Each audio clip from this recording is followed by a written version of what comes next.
भगवान श्री ज्ञान सागर जी महाराज की, संत श्रोमणी आचार्य भगवान गुरुदेव श्री विद्यासागर जी महाराज की,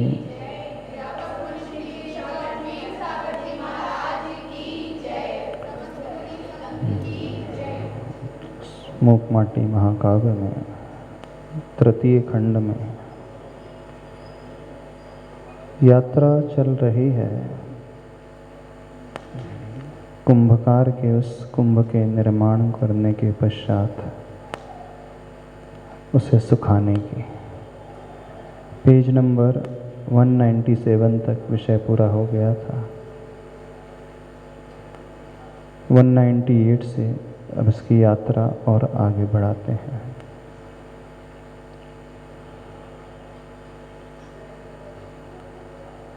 वह शिल्पी जो उस कुंभ को सुखा रहा था,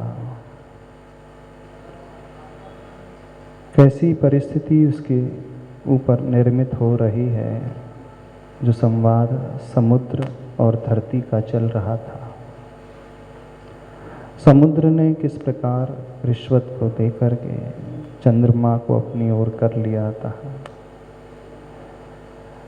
वह धरती के वैभव को बहाकर जल समुद्र में एकत्रित करता गया। इसके माध्यम से आचार्य भगवान संसार में रहने वाले उन लोभी व्यक्तियों की वृत्तियों को उजागर कर रहे हैं। अपनी बात को पूर्ण करने के लिए येन केन प्रकारेण व्यक्ति कहाँ तक गिर सकता है, इस विषय को और समझें आगे। 198 पेज से 3-4 दिन हो गए, किसी कारणवश विवश होकर जाना पड़ा बाहर कुंभकार को, पर प्रवास पर तन ही गया है उसका, मन यहीं पर बार बार लौट आता आवास पर। कुछ जरूरी कार्यवश शिल्पी को बाहर जाना पड़ा, उस उपाश्रम को छोड़ करके, उस स्थान को छोड़ करके जहाँ वह कुंभ का निर्माण कर रहा था। वह शरीर से चला तो गया था, लेकिन मन उसका साथ नहीं दे रहा था। तन ही गया है उसका प्रवास पर, मन यहीं पर बार बार लौट आता आवास पर। जहाँ जिसकी रुचि होती है, व्यक्ति का मन वहीं वहीं पर रम जाता है। शरीर से भले ही वह कहीं और चले जाए, लेकिन मन उसे ही याद करता है। आप लोगों के साथ भी ऐसा होता है ना? आप मंदिर आ जाते हैं तन से, शरीर से, लेकिन मन कहाँ रहता है? घर पर ही रहता है, बच्चों में ही है, भोजन में ही है। संसारी व्यक्ति की स्थिति देखना कैसी है।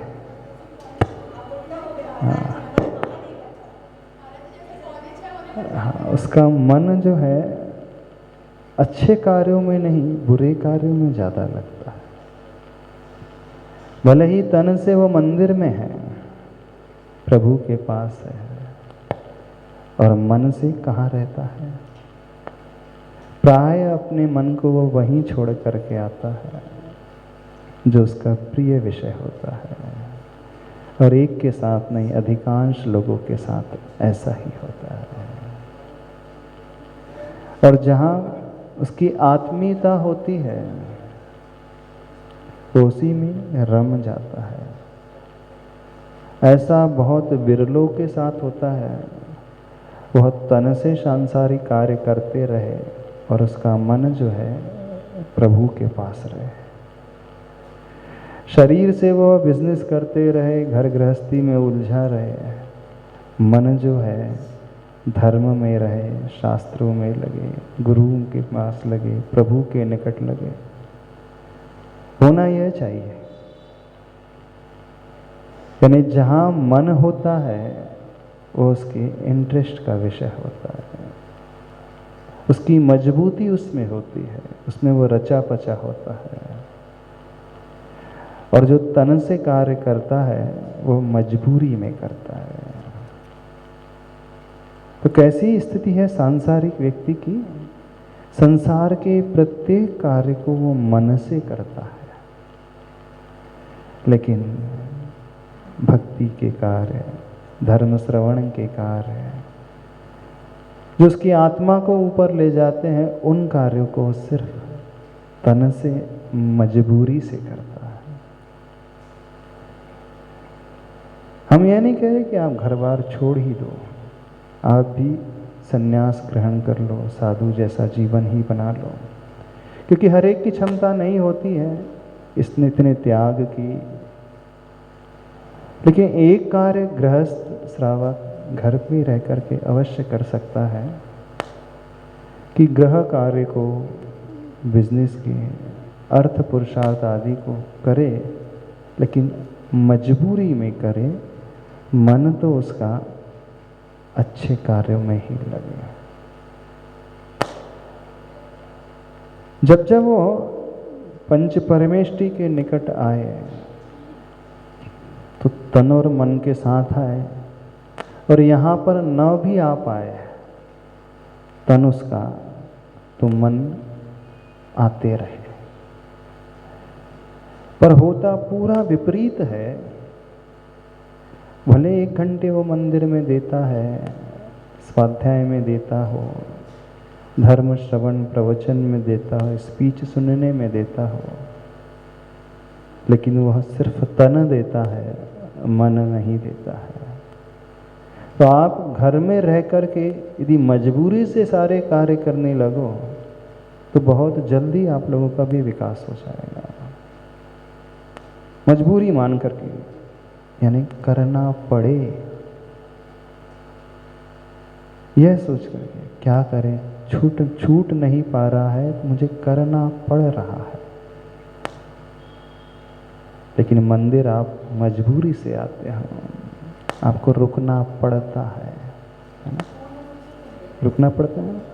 जब अधिक समय हो जाता है, मान लीजिए 1 घंटे से बढ़ करके 1.25 घंटा हो जाता है, तो बार बार आपका मन घड़ी देखता है, घर याद करता है। जहाँ मजबूती होती है उसमें उसे आनंद आना चाहिए ना। मान लीजिए आप खेलने में बहुत इंटरेस्ट रखते हैं और किसी दिन खेल का टाइम एक्सटेंड हो जाए तो आपको बोर नहीं होता है, टेंशन नहीं होता है, आपको आनंद आता है। टीवी देखते समय, मोबाइल यूज़ करते समय टाइम लिमिट बढ़ जाती है, कभी विकल्प पैदा नहीं होता है, बल्कि अब डूब जाते हो, समय का भान ही नहीं होता है। लेकिन मंदिर में समय का भान होने लगता है। 1 घंटे का समय था, आज तो लेट हो गया, 1.25 घंटे हो गया, यानी वो चुभने सा लगता है। और वही चुभता है जहाँ हमारा इंटरेस्ट लैग करता है, इंटरेस्ट की, रुचि की कमी होती है। और जहाँ रुचि की अधिकता होती है, समय अधिक बढ़ भी जाए तो उसे बोरिंग नहीं, विकल्प नहीं, आनंद होता है। दुकान का टाइम यदि बढ़ जाए, लेट हो जाए, विकल्प होता है। 9 बजे बंद करना था, 10 बज गए, लेट हो गया 1 घंटा, नहीं, आनंद। और सोचते हैं और एक्सटेंड और हो जाए तो बिजनेस होता रहे, इनकम होते रहे, खुशी होती है। लेकिन धर्म क्षेत्र में ऐसा नहीं होता। जब आपको मंदिर में किसी कारणवश अधिक रुकना पड़े और आनंद आ जाए, तब मानना आप धर्म कार्य मजबूती से कर रहे हैं।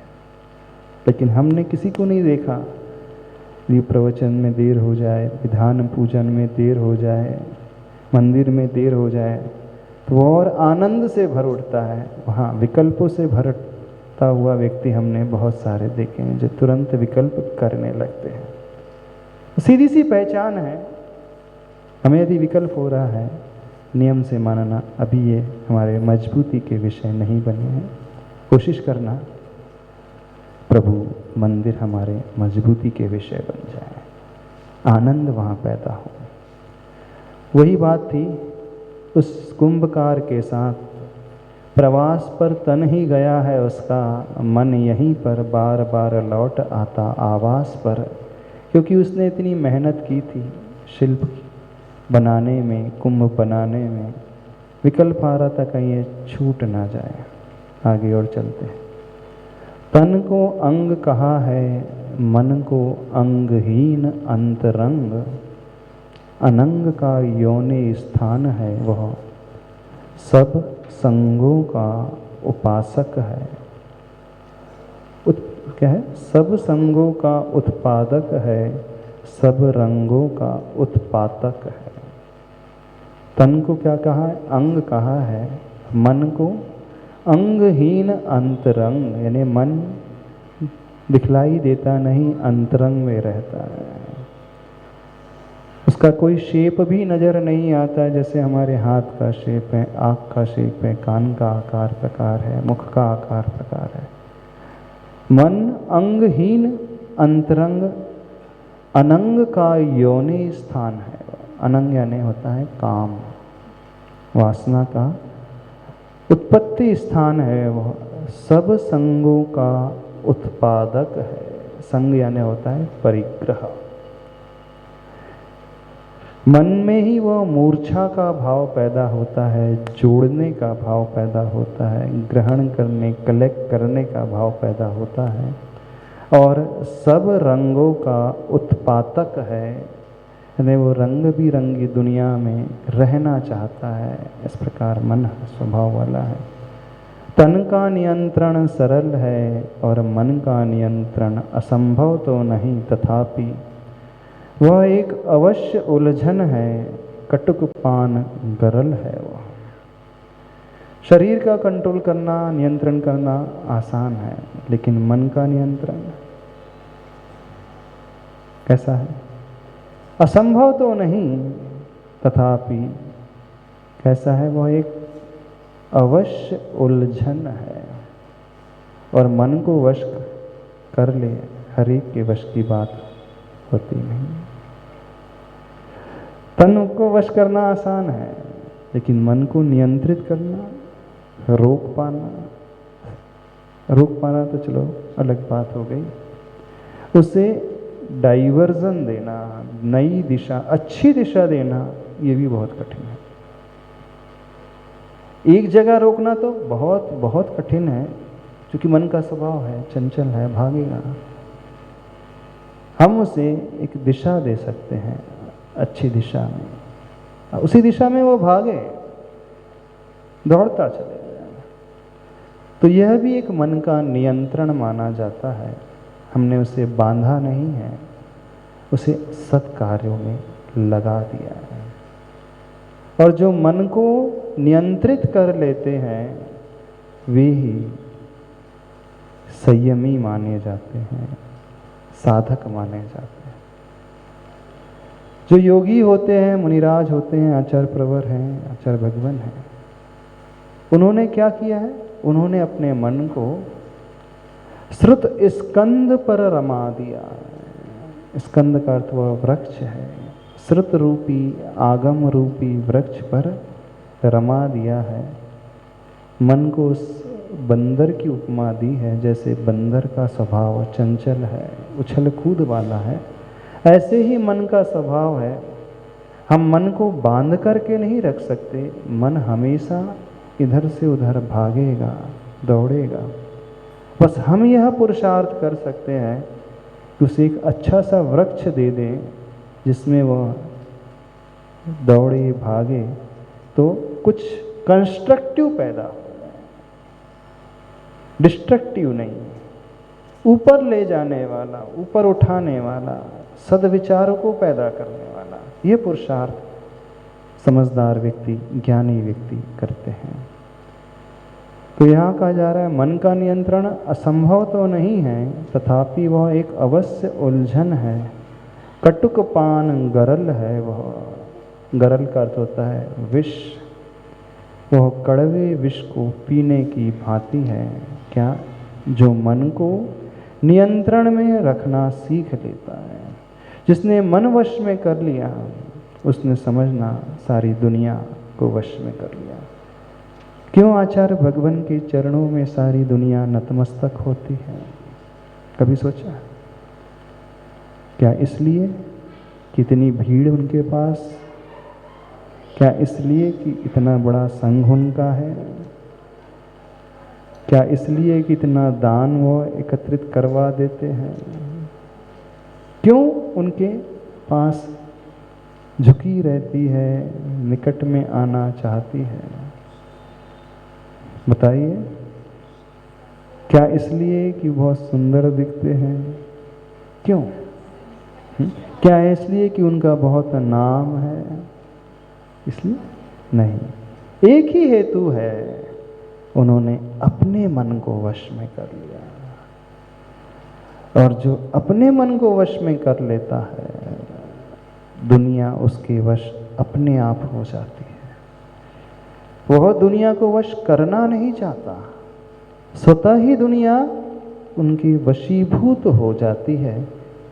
क्योंकि अन्य लोगों को वश में करना भय से, लोभ से आसान है, लेकिन मन को वश में करना दुर्लभतम है। और जितने भी भगवान बने हैं वे सब मन के संयमन से बने हैं, मन के नियंत्रण से बने हैं। तो मन के नियंत्रण की साधना सबसे बड़ी साधना है, सबसे बड़ी तपस्या है, सबसे बड़ा त्याग है, सबसे बड़ी पूजा है, सबसे बड़ी आराधना है। हाँ, इससे बड़ा कुछ भी नहीं है। खासकर उस समय जब आंख खुलते ही चारों तरफ सब अच्छा ही अच्छा नज़र आता है, रंगीन दुनिया नज़र आती है। उस रंगीन दुनिया में भी जो रंगहीन बन करके रहता है, वही मन को वश में करने वाला माना जाता है। क्या कहा गया है? रंगीन दुनिया में भी रंगहीन बन करके रहे। उसे बाहर के रंग प्रभावित न कर सके, उसे आत्मा का रंग ही प्रभावित करता है। अंतरंग में ही वह रहना चाहता है। तो ऐसा जो अंतरंग में रहना चाहने वाला व्यक्ति ही अपने अंतरंग यानी मन को वश में करने वाला होता है। ऐसे व्यक्तित्व के पास श्रावक तो छोड़ दो, देवता लोग भी आकर के कृतकृत्य हो जाते हैं, धन्य मानते हैं। देवताओं के पास सारा वैभव है, कोई कमी नहीं है, लेकिन वे देव भी एक सर्वस्व त्यागी और मन को वश में करने वाले आचार्य भगवान के चरणों में झुके रहते हैं, सेवा करते हैं, वैयावृत्ति करते हैं और अपने आप को धन्य मानते हैं। हमारी पर्याय हमारा जीवन सार्थक हो गया। तो मन को वश करना सबसे कठिन साधना को करना है। दुनिया में इस साधना को यदि कोई कर सकता है तो एकमात्र दिगंबर संत ही कर सकते हैं, अन्य कोई नहीं कर सकता, कोई कर ही नहीं पाता। तो मानना सबसे बड़ी है साधना है। कैसी है वो? कटुक पान गरल है वो, उस विष को पीने की भांति है। कुंभकार की अनुपस्थिति होना, कुंभ में सुखाव की उपस्थिति होना, यह स्वर्णावसर है मेरे लिए, यूं जलधि ने सोचा। और हर हर कहती लहरों के बहाने बादलों को सूचित किया, अपनी कूट नीति से जो पहले से ही प्रशिक्षित थे। अब ऐसी परिस्थिति में जहाँ कुंभकार नहीं था, तो एक स्वर्णिम अवसर उस समुद्र ने सोचा, समझा, जाना। और क्या चिंतन करता है कि इससे अच्छा गोल्डन चांस नहीं मिलेगा।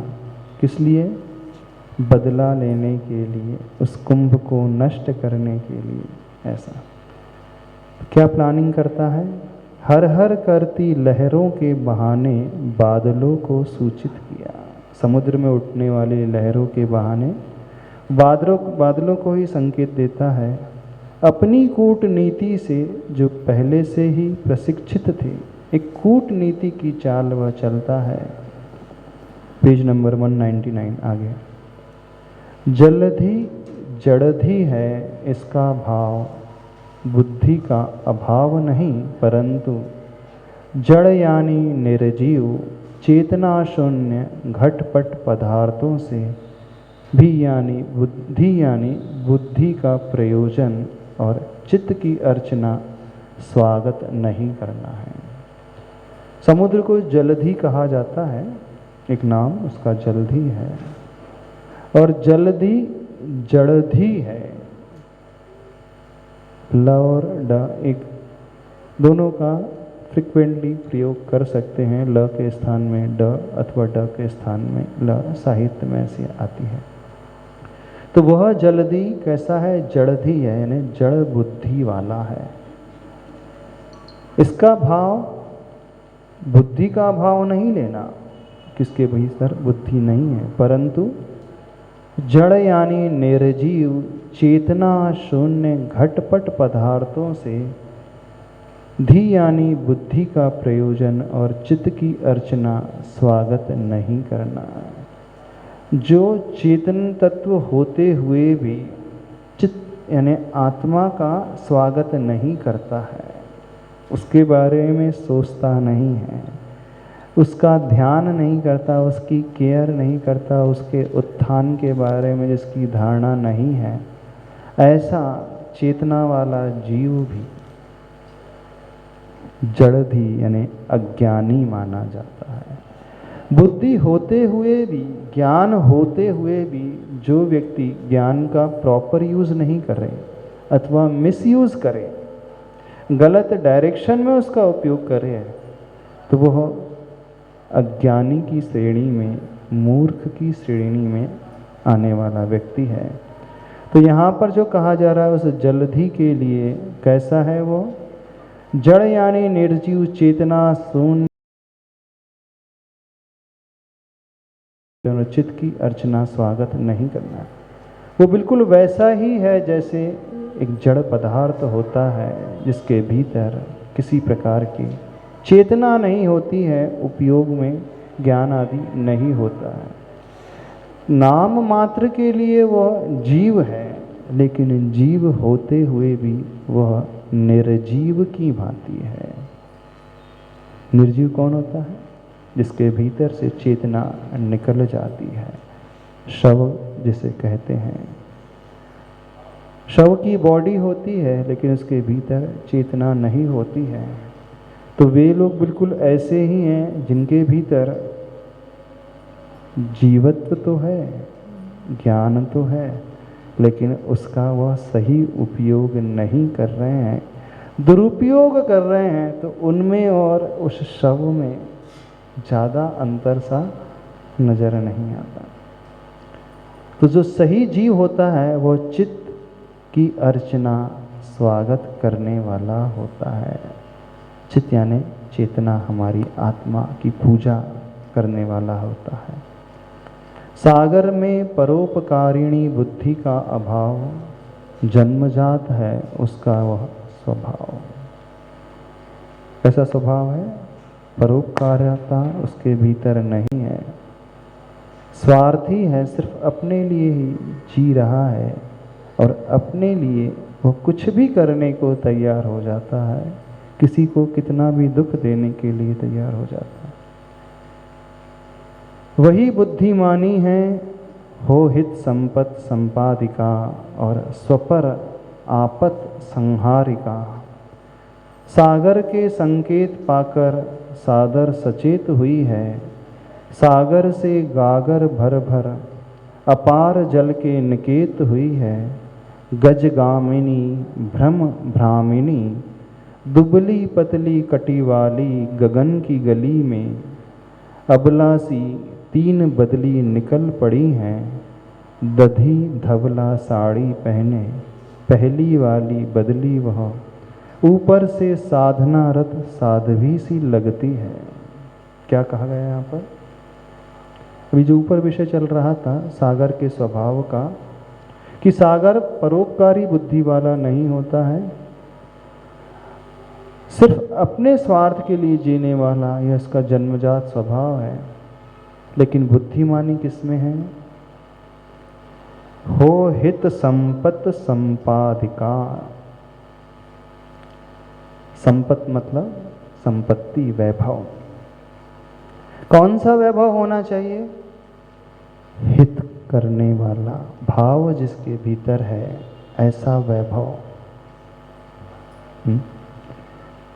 वही संपत्ति सही संपत्ति है जो परोपकार की दृष्टि रखती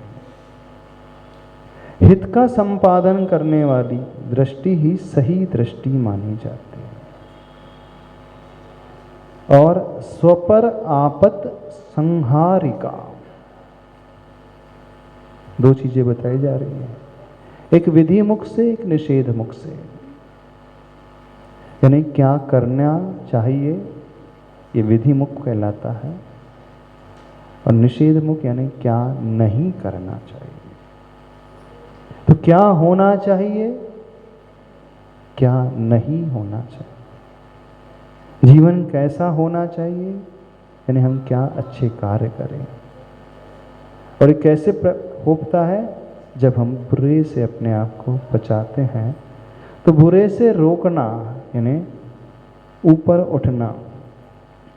तो स्वपर आपत संहारिका हित संपादिका, स्व और पर में आने वाली आपत यानी आपत्ति को संहार करना, उसे नष्ट करना,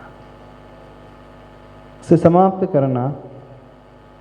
और वही हित संपादिका है और कुछ नहीं है। यह भी खैर विधि मुख से हुआ, लेकिन जो हमें नीचे की ओर लेकर के जाता है, ऐसे कार्य करने से हम अपने आप को बचाएं। तो होना जीवन व्यक्ति का इस प्रकार से चाहिए, पर होता पूरा उल्टा है। हित संपत्ति नहीं होती है, स्वहित की ही संपत्ति होती है, पर के अहित की बात होती है। सागर के संकेत पाकर सादर सचेत हुई है। क्या? जब सागर ने इशारा किया तो सचेत हो गई। कौन सचेत हो गई? बदलियां। धीरे से सागर ने, समुद्र ने संकेत किया है। किस बात को लेकर संकेत किया? वह कुंभकार जो है अपने उपाश्रम में नहीं है, वह बाहर चला गया है और कुंभ रखे हैं, गीले हैं, सूख रहे हैं। तो तुम ऐसा काम करो, उसके आश्रम में जाकर के बरस जाओ, तो वह कुंभ जो है नष्ट हो जाएंगे। बस यही प्लानिंग उस सागर ने की है, समुद्र ने किया है। लेकिन उसको एग्जीक्यूट करने के लिए कोई ना कोई तो चाहिए। उस प्लान को एग्जीक्यूट करने के लिए उसने किसे संकेत दिया है? बादलों की टुकड़ियों को। तो ये बादल की टुकड़ियाँ कैसी हैं? कहाँ से निर्मित हुई हैं? सागर से गागर भर भर अपार जल के निकेत हुई है। बादल कैसे बनता है? समुद्र के पानी से ही तो बादल बनते हैं, भाप के माध्यम से जब वो उड़ जाते हैं। तो सागर से ही जल भर भर कर के वो बादल निर्मित हुआ है। तो सागर से गागर भर भर अपार जल के निकेत हुई है। निकेत मीन्स वो स्थान हुई है। गज गामिनी भ्रम भ्रामिणी दुबली पतली कटी वाली। कैसी है गजगामिनी? मतलब चाल होती है, जैसे ना वो हथिनी चलती है, बड़ी सुंदर चाल होती है। और कैसी है? भ्रम भ्रामिणी यानी भ्रम में डालने वाली। दुबली पतली कटी वाली यानी जिसकी कमर कैसी है? दुबली पतली। यानी एक ऐसी स्त्री की उपमा दी है बदली को जो बहुत सुंदर है, दुबली पतली कटी वाली है और गजगामिनी चाल वाली है। भ्रम भ्रामिणी यानी भ्रम में भटकाने वाली है। गगन की गली में अबलासी तीन बदली निकल पड़ी। उस आकाश में, ऊंचे आसमान में तीन बदलियां निकल चुकी हैं उस गगन की गली में। पहली कैसी, दधी धवला साड़ी पहने ने, श्वेत वर्ण की, जैसे दही होता है धवल वर्ण का। पहली वाली बदली वह ऊपर से साधना रथ साध्वी सी लगती है। वस्त्र तो श्वेत है। श्वेत वस्त्र कौन पहनता है? साध्वियाँ होती हैं, आरिकाएँ होती हैं, तपस्विनी होती हैं, त्यागी होती हैं। उनकी वेशभूषा श्वेत वर्ण की, कोई चितकबरी नहीं, कोई रंग बिरंगी नहीं, उदासीन शालीन, मानो वो किसी साधना में ही रत हों ऐसी। तो साधना रत साध्वी सी लगती हैं ऊपर से। पहली बदली का परिचय ये हुआ। देखने में बहुत शालीन है, लेकिन भाव एकदम कुटिल, जैसे वह श्वेत वर्ण का बगुला होता है ना, देखने में एकदम सफेद सुंदर, ध्यान मग्न साधना में रत है, एक पैर के ऊपर खड़ा है, बिल्कुल हिलता नहीं है, डुलता नहीं है, लेकिन दृष्टि बस मछली की ओर है, कब मछली आए। और तो बदली भी बिल्कुल ऐसी ही प्रतीत हो रही है। अब दूसरी बदली बता रहे, रति पति प्रतिकूला मति वाली, पति मति अनुकूला गति वाली, पेज नंबर 200।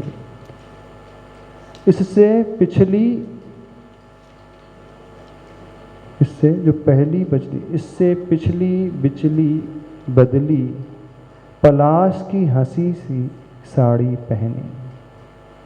पलाश का फूल होता है लाल वर्ण का। तो दूसरी बदली कैसी है? रति पति प्रतिकूला मति वाली। रति का अर्थ होता है, रतिपति कौन? कामदेव। रतिपति कामदेव, काम का स्वामी। प्रतिकूला मति वाली यानी जिसकी मति कामदेव की सी प्रतिकूल मति है, यानी वासना से ऊपर उठी मति है। पति मति अनुकूला गति वाली, यानी अपने स्वामी की आज्ञा पालन करने में जो एकदम तत्पर रहती है, उसी के अनुकूल चलने वाली। इससे पिछली बदली जो है, यानी सफ़ेद रंग की बदली से दूसरे नंबर की जो बदली है वो कैसी है? पलाश की हंसी सी साड़ी पहनी, यानी लाल वर्ण की साड़ी पहनी। गुलाब की आभा फीकी पड़ती जिससे, लाल पगतली वाली लाली रची। क्या उदाहरण दे रहे हैं आचार्य भगवान? पद्मनी की शोभा सकुचाती है जिससे, इस बदली की साड़ी की आभा वह जहाँ जहाँ गई बनी चली। फिसली फिसली बदली वहाँ की आभा भी, और नकली नहीं असली। तीसरी है, उसकी बात न करते। जो दूसरी बदली है वो लाल वर्ण की साड़ी पहने हुई, पलाश की हंसी सी साड़ी के रंग गुलाब की आभा को भी फीके करने वाली, लाल पगतली वाली, यानी जिसके चरण एकदम लालिमा को लिए हुए हैं। पद्मिनी की शोभा सकुचाती है जिससे, पद्मिनी यानी वो कमल जो लाल वर्ण गुलाबी वर्ण का होता है, उसकी भी शोभा उसके आगे फीकी पड़ रही हो। इस बदली की साड़ी की आभा वह जहाँ जहाँ गई चली, फिसली फिसली बदली वहाँ की आभा भी। जहाँ जहाँ वहाँ का वो चलती गई, वहाँ की आभा भी बदलती सी गई। ऐसी वह दूसरी बदली है, उसके भी कुटिल ही भाव हैं। और नकली नहीं असली स्वर्ण वर्ण की साड़ी पहनी है सबसे पिछली बदली। वह तीसरे नंबर सबसे लास्ट नंबर की जो बदली है, सोने की, असली सोने की साड़ी, सोने के तारों से निर्मित है। ये जो तीन बदलियां हैं, समुद्र ने जिसे भेजा है क्या कार्य करने के लिए? उपसर्ग करने के लिए, बरसने के लिए। विषय तो समझ में आ रहा है? कुंभकार के उस पुरुषार्थ को धूमिल करने के लिए। क्यों आचार्य भगवान हमको बतला रहे हैं? क्या इसके पीछे भाव है? ये दृष्टांत किस लिए दिया जा रहा है?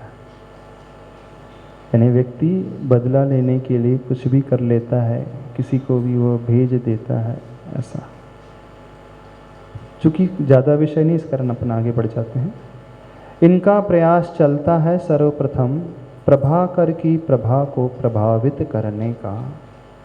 प्रभाकर को बीच में लेकर परिक्रमा लगाने लगी। कुछ ही पलों में प्रभा तो प्रभावित हुई, परंतु प्रभाकर का पराक्रम वह प्रभावित पराभूत नहीं हुआ। उसके कार्यक्रम में कुछ भी कमी नहीं आई। अपनी पत्नी को प्रभावित देखकर प्रभाकर का प्रवचन प्रारंभ हुआ। प्रवचन प्रासंगिक है पर है सरोष। कौन सा पात्र आ गया है? प्रभाकर, यानी प्रभा जो करे सो प्रभाकर, यानी सूर्य का एक नाम प्रभाकर है। बहुत सारे नाम हैं संस्कृत में, दिनकर है, भानु है, सूर्य है, रवि है, और ना जाने कितने सारे नाम। क्रिया के साथ जोड़ते चले जाएं, क्रियापद के साथ, तो और कई नाम हो जाते हैं। तो प्रभाकर यानी वह सूर्य, तो इनका प्रयास चलता है सर्वप्रथम। तीनों बदलियों का क्या प्रयास चल रहा है? प्रभाकर की प्रभा को प्रभावित करने का, यानी उस सूर्य की प्रभा को प्रभावित। सूर्य यहाँ पर पति है और उसकी प्रभा जो है उसकी पत्नी है, ऐसी उपमा दी है। सोचा सबसे पहले उसकी प्रभा को प्रभावित किया जाए, यानी सूर्य की पत्नी को प्रभावित किया। प्रभाकर को बीच में लेकर परिक्रमा लगाने लगी। सूर्य को बीच में लेकर वो बदलियां जो है परिक्रमा लगाने लगी। कुछ ही पलों में प्रभा तो प्रभावित हुई, यानी उसकी किरणें अथवा वो प्रभा उन बदलियों से प्रभावित हो गई, परंतु प्रभाकर का पराक्रम वह प्रभावित पराभूत नहीं हुआ। यानी सूर्य का वह तेज, वह पराक्रम प्रभावित पराभूत यानी हार नहीं माना। उसके कार्यक्रम में कुछ भी कमी नहीं आई, यानी जैसे वो पहले भ्रमण कर रहा था, अपने तेज को फैला रहा था, एज इट इज वह बना हुआ है। अपनी पत्नी को प्रभावित देखकर प्रभाकर का प्रवचन प्रारंभ हुआ। नहीं होता है, स्त्री को देख करके अन्य प्रभावित हो जाती है। उसकी वेशभूषा को देखकर, उसके भाव को देखकर संप्रेषण वैसा ही होने लगता है। तो यहाँ किस रूप में वो प्रभावित हुई? तीनों बदलियों की कुटिलता को देख कर के, जो कुटिल भाव पैदा हुए थे उसे देख कर के सूर्य की प्रभा भी प्रभावित होने लगी। वो भी उन बदलियों का साथ देने के लिए तैयार सी हो गई थी। ऐसे दुष्कृत को देख कर के सूर्य सरोष यानी रोष से सहित होकर के अब प्रवचन देता है। अपनी पत्नी को प्रभावित देखकर प्रभाकर का प्रवचन प्रारंभ हुआ, यानी उपदेश प्रारंभ हुआ, क्योंकि सूर्य यहाँ पर न्याय का पक्ष लेने वाला है इस मुकमाटिक महाकाव्य में। चंद्रमा तो रिश्वत खोर निकला, समुद्र से उसने रिश्वत ले ली, लेकिन सूर्य ने किसी भी परिस्थिति में अन्याय का पक्ष नहीं लिया। और जब उसने देखा कि उसकी पत्नी उन बदलियों के साथ मिलकर के अन्याय का पक्ष लेने लगी है, तो वह रोष से भर उठा, है ना, उसे क्रोध आने लगा और वह उपदेश देने के लिए तत्पर हो गया, तैयार हो गया। अब वो क्या प्रवचन दे रहा है? प्रवचन प्रासंगिक है, यानी प्रसंग के अनुसार है, पर है सरोष, रोष सहित, क्रोध से सहित। अतीत के असीम काल प्रवाह में स्त्री समाज द्वारा, अब देखना बहुत अच्छा विषय यहाँ पर एक गजब का चिंतन पूज्यवर आचार्य भगवान का स्त्री समाज के लिए आ रहा है। आचार्य भगवान की सोच, अब देखना स्त्रियों के लिए दुनिया वाले क्या सोचते हैं उनके नाम को लेकर के, उनकी भावनाओं को लेकर के, लेकिन आचार्य भगवान इस उपदेश के माध्यम से बता रहे हैं कि स्त्री कितनी महान होती हैं। अब आप लोगों की महानता का वर्णन आचार्य भगवान कर रहे हैं। समझना, आप लोगों के कितने सारे नाम हैं, स्त्रियों के कितने नाम होते हैं। स्त्री कहा जाता है, महिला कहा जाता है, अबला कहा जाता है, हाँ, नारी कहा जाता है। तो आचार्य भगवान प्रत्येक शब्द की व्युत्पत्ति बताएंगे, लेकिन अच्छे पक्ष को रख कर के ध्यान में वह स्त्री की व्युत्पत्ति बताने वाले हैं कि क्यों ये स्त्रियों का नाम पड़ा। क्वालिटीज़ को देख कर के, उनके गुणों को देख कर के इस प्रकार का नामकरण हुआ। लेकिन कोशकारों ने अबला जो है गलत दृष्टि से, भीरू है एक नाम स्त्री का, भय डरपोक होती हैं, इस कारण भयभीत हो जाती जल्दी। लेकिन आचार्य भगवान ने एक दूसरे ही एंगल से स्त्री समाज को व्याख्यायित किया है, और ऐसा चिंतन अभी तक किसी भी साहित्य में नहीं मिलता है। बहुत बड़े बड़े साहित्यकार हो गए हैं, ऐसे साहित्यकार यानी जो स्वयं नारी समाज से बिलोंग करती हैं, ऐसी लेखिकाएं भी हो गई हैं, लेकिन उन्होंने भी जो चिंतन नहीं दिया है उससे ऊपर उठ कर के पूज्यवर का, आचार्य भगवान का चिंतन महिला समाज के लिए, नारी शक्ति के लिए है। इसे पढ़ना, समझना, बड़ा रोचक चिंतन, आपको गर्व होगा अपने ऊपर जब इसे आप सुनोगे और पढ़ोगे। अभी तक आप लोग ने जो सुना है उसे देख कर के आप लोग थोड़ा सा अपने आप को हीन महसूस करते हैं। स्त्री वर्ग हीन महसूस करता था, लेकिन पूज्य वर्ग आचार्य भगवान का जब चिंतन सुनेंगे तो आपको भी लगेगा कि नहीं, हमारा भी स्वाभिमान है, हमारे भीतर भी बहुत सारे गुण हैं, और उसी के अनुसार आगम में, साहित्य में, समाज में स्त्री की प्रशंसा है। तो वह सूर्य अब अपनी पत्नी को समझा रहा है कि तुम कहाँ हो और क्या कर रहे हो, तुम्हारा स्थान कितना ऊंचा है और तुम क्या कार्य करने जा रहे हो। तो उसकी चेतना जागृत करने के लिए वह सूर्य, वो प्रभाकर उपदेश दे रहा है। आचार्य भगवान उस प्रभाकर के माध्यम से अपना चिंतन हम सब के समक्ष रख रहे हैं। बहुत ध्यान से इसे पढ़ना, ध्यान से इसे सुनना। अतीत के असीम काल प्रवाह में स्त्री समाज द्वारा पृथ्वी पर प्रलय हुआ हो, सुना भी नहीं, देखा भी नहीं।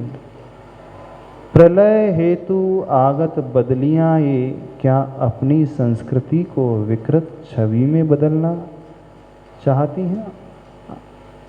इस पृथ्वी में कई बार प्रलय हुआ, कई बार आपत्तियां आई, लेकिन आज तक यह कभी नहीं सुना, ना ही देखा गया हो कि प्रलय स्त्री समाज ने किया हो। उन बदलियों को देखकर सूर्य कहते हैं, प्रलय होते हेतु आगत बदलियां ये क्या अपनी संस्कृति को विकृत छवि में बदलना चाहती हैं। कहाँ तो आपकी ऊंची संस्कृति, और उसे मिटाकर आप दूसरा ही रूप देना चाह रहे हैं।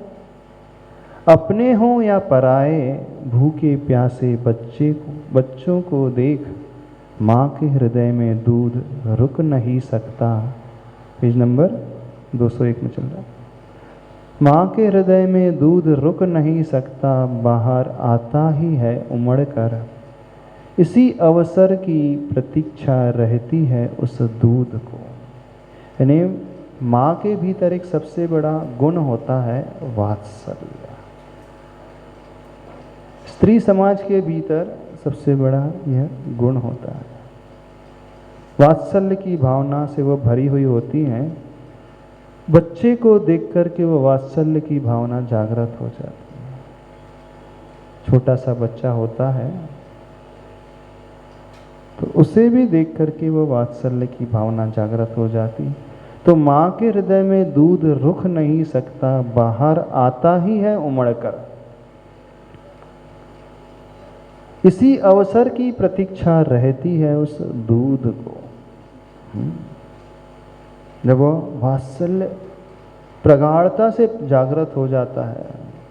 आप लोगों ने भी पुराण ग्रंथ पढ़ा हो, कृष्ण जी का चरित्र पढ़ा हो, उनकी माँ का नाम क्या था? रुक्मणी। उनकी पत्नी का नाम सॉरी रुक्मणी था। उनकी माता का नाम क्या था? देवकी। जैनागम में जो वर्णन आता है ना, देवकी के 7 पुत्र थे। महाभारत में वैष्णव दर्शन में अलग कथा आती है कि कंस ने देवकी के 6 पुत्र को मार दिया था। लेकिन जैन महाभारत में जो कथा आती है थोड़े अलग ढंग से आती है। यहाँ पर भी जैन पुराण में भी कंस यही पुरुषार्थ कर रहा था कि देवकी के पुत्र को वह समाप्त कर दे, और वसुदेव और देवकी को बंधन में रखा था ना, जेल में। लेकिन देवताओं के द्वारा इस प्रकार का कुछ रचना कार्य किया जाता है कि देवकी जिन पुत्रों को जन्म देती है, जन्म देते ही देवता लोग उस पुत्र को उठा करके कहीं और रख करके आ जाते हैं, और जहाँ वो पुत्र पैदा हुए थे एक और स्त्री को, माँ को, वो मृत हुए थे, तो उस मृत बालक को ला करके देवकी के पास रख देते हैं। और हर बार देवकी ने युगल पुत्रों को जन्म दिया जैन महाभारत के अनुसार। पहली बार ट्विंस जन्मे युगल ने, जोड़े से। दोनों बहुत सुंदर बालक जन्म हुए, तो देवताओं ने उन दोनों बालक को बहुत दूर जा कर के उस माँ के किनारे रख दिया जिस माँ ने भी 2 जुड़वे बालकों को जन्म दिया था, लेकिन दोनों मृत हुए थे। तो मृत बालक को ला करके देवकी के पास सुला दिया। और जब कंस को यह ज्ञात होता है कि देवकी ने पुत्रों को जन्म दे दिया है, कंस आकर के देखता है, अरे क्या मृत है बालक। फिर भी उसकी क्रूरता शांत नहीं होती है, तो उन्हीं मृत बालक को उठाता है और पत्थर पर पटक करके मारता है। उसके परिणाम शांत नहीं हुए थे, क्योंकि उसके अंदर यही भाव चल रहे थे कि देवकी के ही पुत्र के द्वारा मेरे प्राण हरे जाएंगे। अपने प्राणों को बचाने के लिए उसने कार्य किया। तो पहली बार जुड़वे बच्चे देवकी ने जन्म दिए थे, देवताओं ने उसे अन्य कहीं रख दिया और मृत बालक तो युगल ला लिया। फिर दूसरी बार देवकी ने जन्म दिए, उस समय भी ट्विंस, दूसरी बार भी युगल संतान पैदा है। और उन दोनों युगल संतान को पुनः देवता लोग उसी माँ के पास रख देते, और संयोग से उसने भी 2 युगल, एक युगल को जन्म दिया, वो फिर से मृत थे। दोनों मृत बालक को वहाँ ला करके रख देते हैं। कंस पुनः आता, देखता है क्या हुआ, देवकी ने, बहन ने जन्म तो दिए, फिर से मृत बालक, पुनः उठा करके पत्थर में पटक करके मार देते। तीसरी बार भी यही घटनाक्रम घटित होता है, युगल संतान को जन्म देती है देवकी। 6 पुत्र ऐसे जन्मे, लेकिन कंस ने जिन्हें मारा था वो देवकी की संतान नहीं थी, किसी और की संतान जो ऑलरेडी मृत थी। लेकिन कंस यह समझ रहा था कि मैंने तो समाप्त कर दिया। 7वें नंबर में कृष्ण का जन्म हुआ था। तो जो 6 पुत्र थे अन्य जगह जिनका पालन पोषण हुआ, बड़े हो गए, और 6 ने मुनि दीक्षा ग्रहण कर ली। हाँ, 6 ने मुनि दीक्षा ग्रहण कर ली, और 6 पुत्र एक जैसे लगते थे। और दीक्षा लेने के बाद चारण रिद्धि प्रकट हो गई।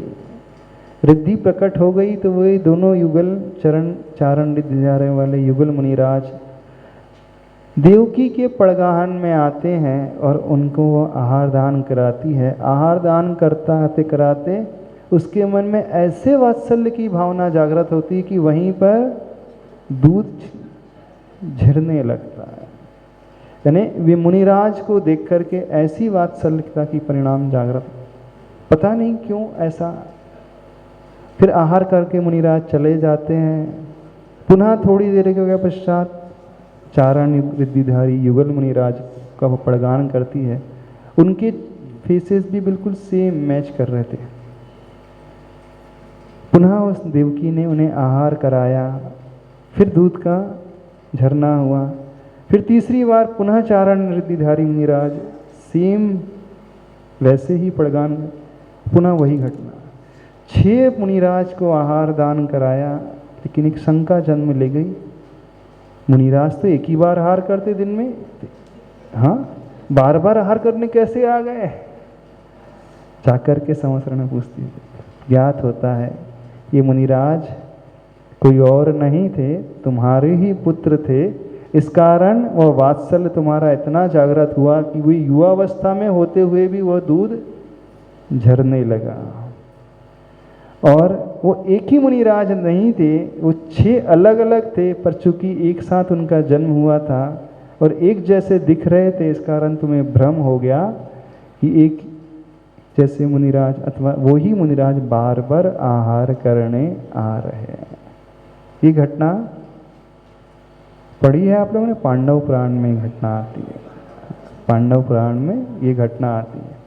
तो वैष्णव दर्शन के अनुसार तो कंस तो उन बालकों को समाप्त करता है, लेकिन जैन दर्शन के अनुसार देवकी के मृत बालकों को मां समझ करके वो उन्हें समाप्त करता है।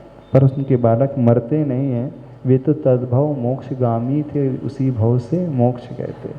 और 7वें नंबर पे फिर नारायण श्री कृष्ण का जन्म होता है। तो बाकी की कथा अलग है। तो यहाँ प्रसंग चल रहा था क्या? वात्सल्य का। माँ के हृदय में दूध रुक नहीं सकता, बाहर आता ही है उमड़ कर। इसी अवसर की प्रतीक्षा रहती है उस दूध को।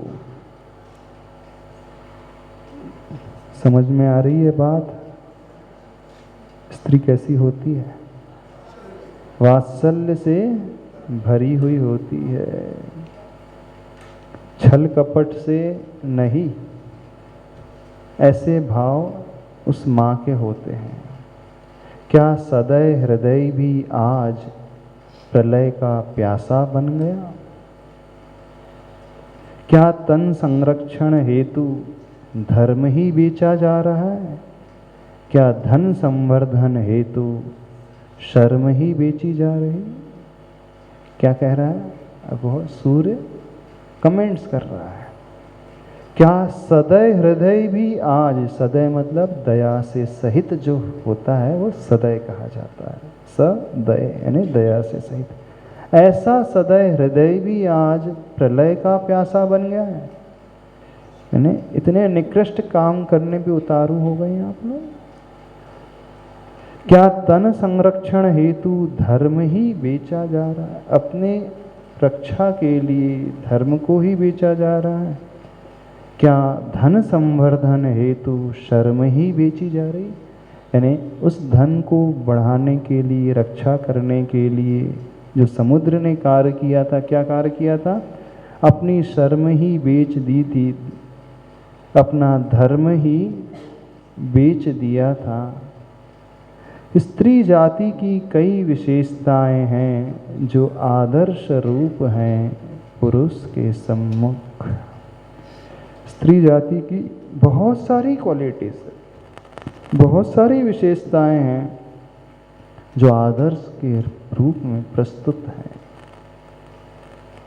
आपको आपके भीतर है ना ऐसे गुण? नहीं है तो थोड़ा सा देखते जाना, झांकते जाना अपने भीतर।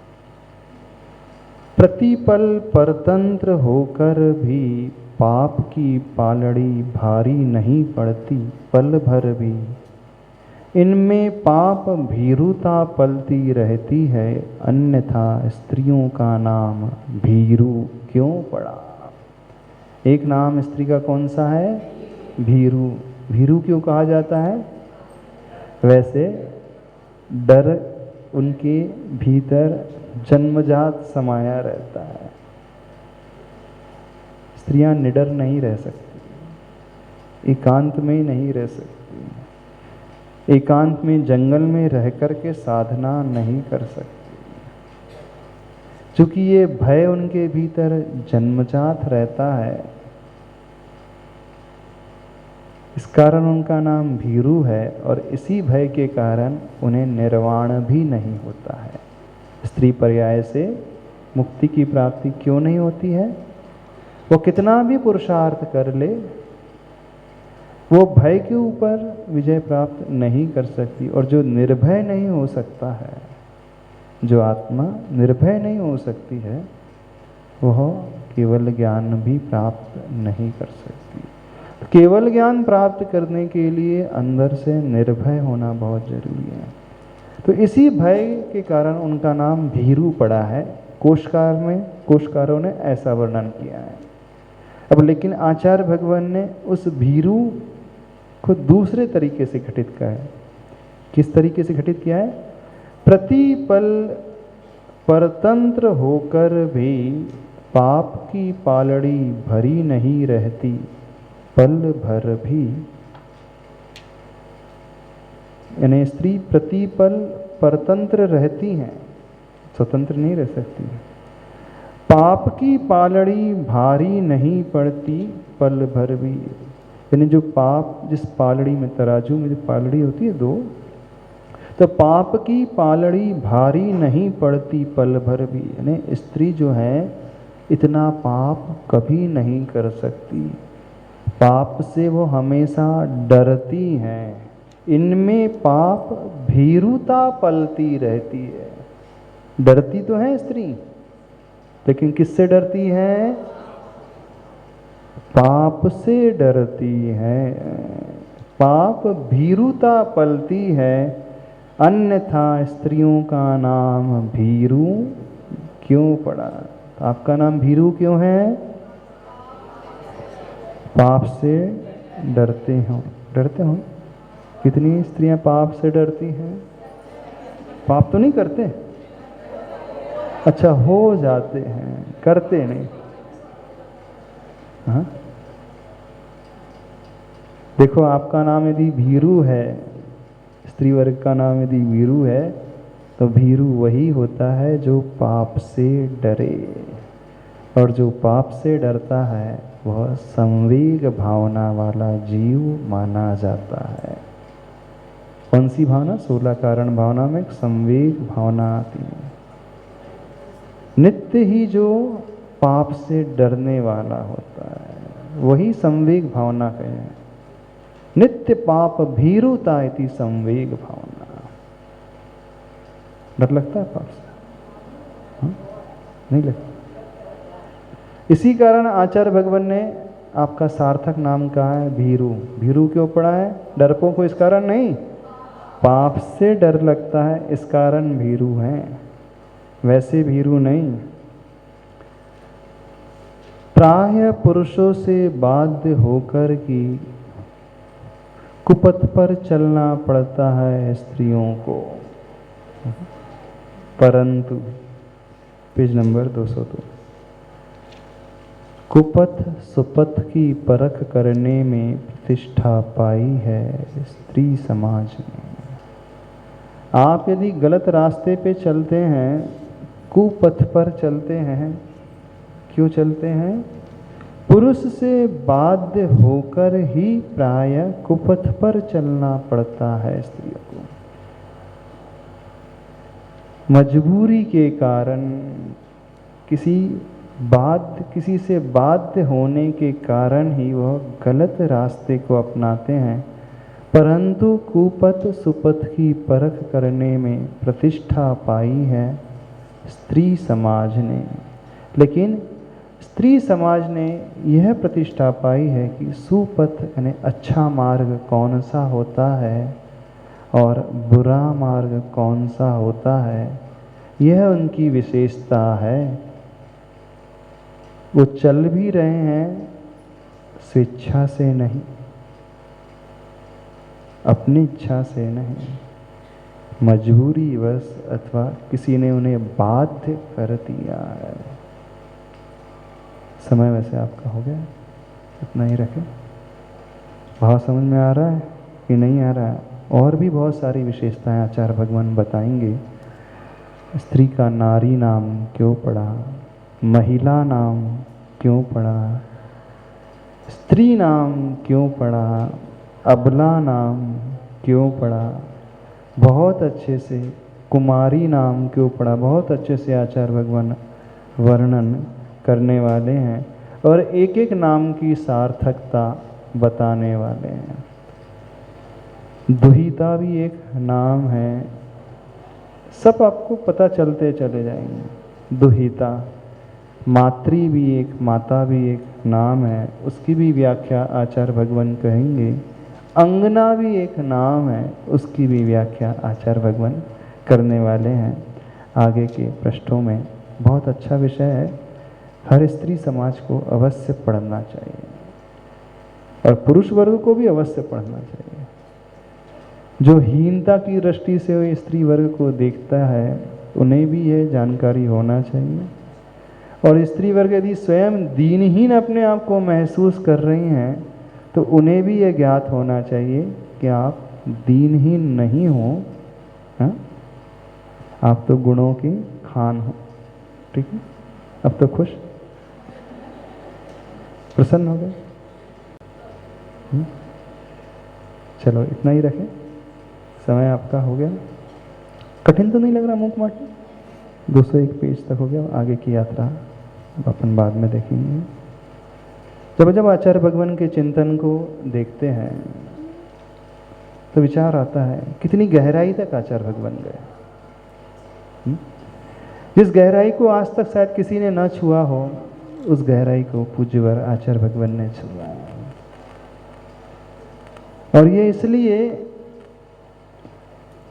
कि आचार्य भगवान की दृष्टि उस आत्मा की ओर रही है।